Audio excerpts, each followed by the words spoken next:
बिल्लाहि मिनश्शैतानिर्रजीम बिस्मिल्लाहिर्रहमानिर्रहीम वसल्लल्लाहु अला मुहम्मदिन व आलि बैतिहि अत्तय्यबीन अत्ताहिरीन अलमासूमीन।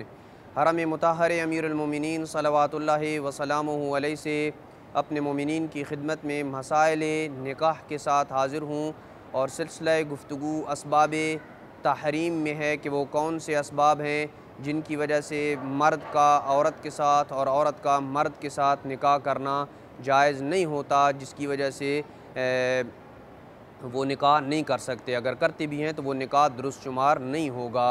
उनमें से सबसे पहला नसब है, जिसके मुतल्लिक़ हम गुज़िश्ता क्लिप में और गुज़िश्ता वीडियो में कुछ गुफ्तगू अर्ज़ कर चुके हैं और आज जिस मसले के ऊपर गुफ्तगू करेंगे वो ये है कि नसब की कितनी किस्में हैं। नसब दो किस्मों का होता है और दो तरह का नस्ब होता है। एक नसब शरई होता है और एक नसब गैर शरई होता है। नसब शरई हर वो नसब जो ज़िना के अलावा किसी सबब से हासिल हो और कायम हो, उसे शरई नसब कहा जाता है। बस अब फ़र्क नहीं है कि वो मुबाशरत के सबब हो या बग़ैर मुबाशरत के सबब हो। जैसे गैर मुबाशरत से मुराद ये है कि मसनूई तरीक़े तौलीद से बच्चा पैदा किया जाए तो वो उसका शरई बेटा या बेटी शुमार होगा।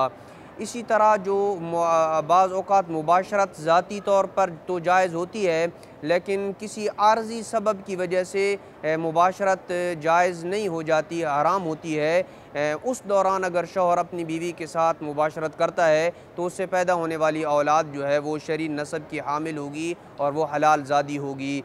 जैसे कि कोई अपनी बीवी के साथ अयाम हैज़ में या एतिकाफ़ में या हराम की हालत में मुबाशरत करे तो इस सूरत में जो उसकी औलाद पैदा होगी वो औलाद जो है वो हलाल होगी और उसके ऊपर शरई नसब के अहकाम जो है वो मुरतब होंगे। दूसरे किस्म का जो नसब है वो गैर शरई नसब है। वो नसब के जो अल-इयाज़ु बिल्लाह ज़िना के सबब हासिल होता है, इसे गैर शरई नसब कहा जाता है। बस लिहाजा नसब की दो किस्में हो गई हैं, शरई और गैर शरई। सवाल ये पैदा होता है कि आया नसब पे मुरतब होने वाले तमाम अहकाम नसब की हर दो किस्म शरई और गैर शरई को शामिल हैं या नहीं, यानी नसब के ऊपर जो अहकाम मुरतब होंगे वो नसब की दोनों किस्मों को शरई और गैर शरई को शामिल हैं या एक किस्म को शामिल है। जवाब यह है कि अगर ज़िना से कोई बच्चा पैदा हो तो वो अपने किसी हलाल ज़ादे बैन बाई के साथ या ज़ानी या ज़ानिया अपने हरामज़ादे बेटे या बेटी के साथ निकाह नहीं कर सकते। यानी नसब शरई हो या गैर शरई नसब हो, निकाह की हुर्मत के अहकाम उसके ऊपर मुरतब होते हैं। दोनों में अहकाम एक ही जैसे हैं, लेकिन फ़र्क मीरास में है। मीरास के पाए जाने की सूरत में फ़र्क यह है कि शरई नसब मीरास पाने का सबब है और गैर शरई नसब जो है वो मीरास पाने का सबब नहीं है। लिहाजा ज़िना की सूरत में जो औलाद पैदा होती है, चूँकि वो गैर शरई नसब है, इस वजह से ज़ानी की जो औलाद है वो अपने ज़ानी की या ज़ानिया की मीरास नहीं पाएगी।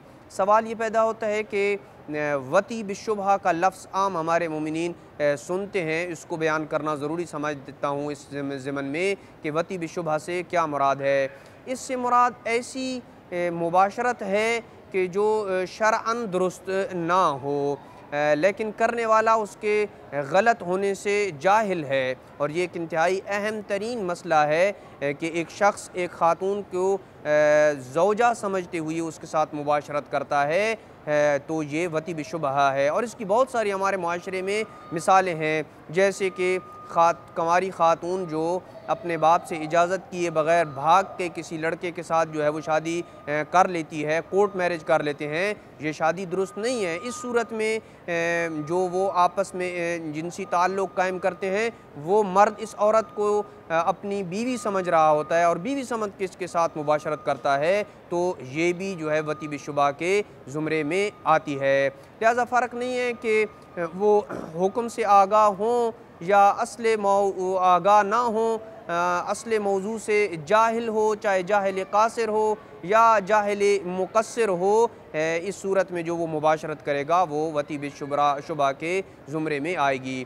इसी तरह ऐसा शख्स भी जाहिल कासिर के हुक्म में ही शुमार होगा। जाहिल कासिर से मुराद ये होता है कि जिस शख्स के पास सीखने के वसाइल मुयस्सर ना हों, जिसके पास कोई अपनी जहालत का उज़्र शरी मौजूद हो। और जाहिल मुकस्सर वो होता है कि मुकस्सर वो होता है कि जिसके पास अपनी जहालत का कोई उज़्र शरी ना हो, सीखने के वसाइल उसके पास मौजूद थे और उसके बावजूद उसने नहीं सीखा, तो ये जाहिल मुकस्सर होता है।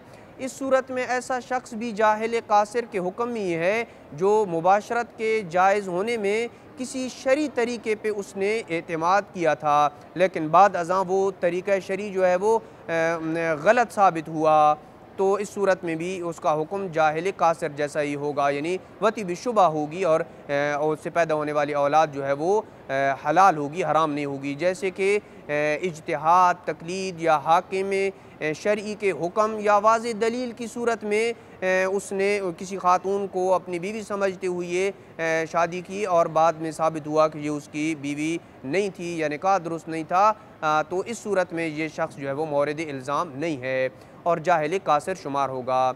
इसी तरह अगर ख़ातून बताए कि वो निकाह के लायक है, तो अगर बात मानने के जवाज़ का कायल हो जाएँ, यानी अगर इस बात को भी बात के कायल हो जाएँ कि ख़ातून अपने आप को ये ज़ाहिर करे कि वो निकाह के लायक है, तो भी यही हुक्म होगा।